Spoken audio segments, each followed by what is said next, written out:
हर सुबह की शुरुआत ताजगी भरी नहीं होती।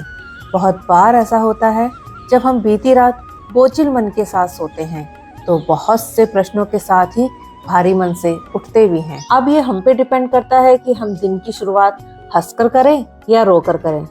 आई थिंक एक माँ के लिए तो ये ऑप्शन भी नहीं होता, क्योंकि उसके लिए दुख से बड़ा तो उसके बच्चों का सुख होता है, जिनके लिए उनको हर कीमत में चेहरे पर मुस्कान लेकर एक घड़ी की तरह टिक टिक करके निरंतर चलना पड़ता है, आगे बढ़ना पड़ता है। तो आज से मेरे बच्चों के एग्जाम स्टार्ट हैं और क्या करने जा रहा है? अंडे लेने? नहीं, एग्जाम देने। मैं मुर्गी थोड़ा ना हो जो मैं अंडे दूंगा। देगा नहीं बेटा, लेके आएगा। पैसे तो ना, मैं गरीब हूँ। गरीब है? तुम गरीब हो? हो पैसे नहीं। सही बात है, ये बहुत गरीब है दिमाग से। दिमाग से नहीं हूँ। आज हमारे बच्चे जा रहे हैं एग्जाम्स देने। ईशान नहीं दिख रहा। चलो बाय, बेस्ट ऑफ लक।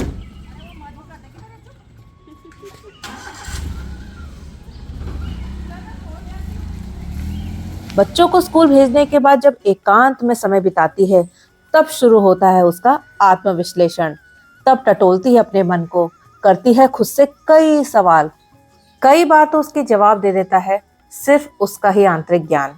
जब कभी मैं अपनी मम्मी को खुद से बातें करते देखती थी तब सोचती थी कि ये मम्मी क्या करती है। आज समझ आता है कि हमारे पास तो बहुत से जरिए हैं सबसे बात करने के लिए, दिले हाल बयां करने के लिए। एक फोन घुमाओ तो बात कर लो, लेकिन तब उनके पास तो ना साधन था ना ही समय था, तो खुद से बात करके खुद को ही समझा लेती थी अपने समझ के अनुसार। और हमसे कहती भी थी, अभी नहीं समझोगे तुम, जब मेरी जगह पहुंचोगे ना तो समझ जाओगे। हाँ मम्मी, आज समझ आ रहा है, नहीं आसान एक माँ का जीवन। कंप्लीटली बिजी लाइफ होती मम्मीज की। एक तरफ के कार्य संपन्न होते नहीं कि दूसरे चरण की प्रक्रिया शुरू हो जाती है। उनको भी फटाफट कमर कस के माँ निभाती है। ऐसे ही निभाते निभाते समय हो जाता है बच्चों को स्कूल से लाने का। अपनी मम्मी लोगों की अगर लाइफ देखी जाए तो उनसे कहीं बेटर लाइफ आज हमारे पास है। हमारी जनरेशन लकी है जिनके पास फैसिलिटीज हैं, वर्कलोड कम है लेकिन स्ट्रेस थोड़ा ज्यादा है। लेकिन जब आपके पास आपके जैसे दोस्त होते हैं तो धीरे धीरे आप सीख जाते हैं जिंदगी के हर पहलू को जीना।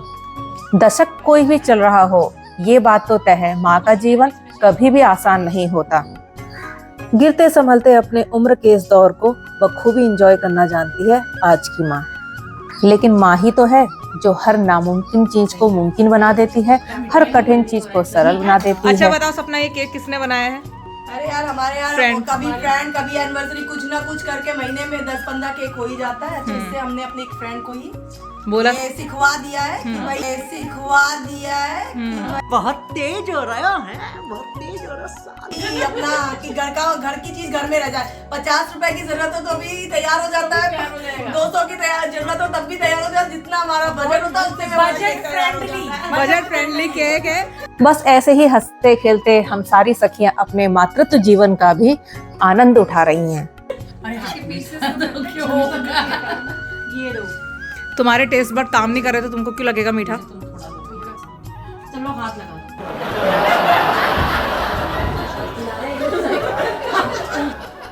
जिस प्रकार कई प्रकार के व्यंजन एक कंप्लीट मील बनाते हैं, ठीक उसी प्रकार कई प्रकार की कंडीशंस एक परिपक्व माँ का निर्माण करती है।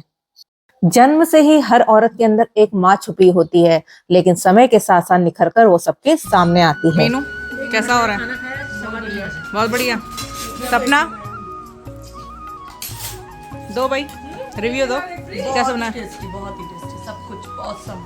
तुमको ज्यादा क्या पसंद आया? बहुत अच्छा है, मेथी वड़ा बहुत अच्छा है, बहुत टेस्टी। पाव भाजी बहुत अच्छी है, ऑल टाइम फेवरेट। बताओ भाई दीदियों, दीदी ने बहुत बढ़िया। दीदी ने मैंने लंच भी नहीं किया, मैं पाव भाजी खाऊंगी ठूस के। आज मैंने भी लंच नहीं किया, मैं पाव भाजी खाने वाली हूं। और सच में मैंने भी नहीं किया है।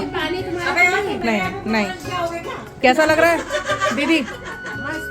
मस्त, बढ़िया। हाँ, कौन करके आएगा यार? बढ़िया डिश मिल रही है, खा के जाएंगे पेट भर। सोनिया विश दोबारा से कर दो, हैप्पी एनिवर्सरी।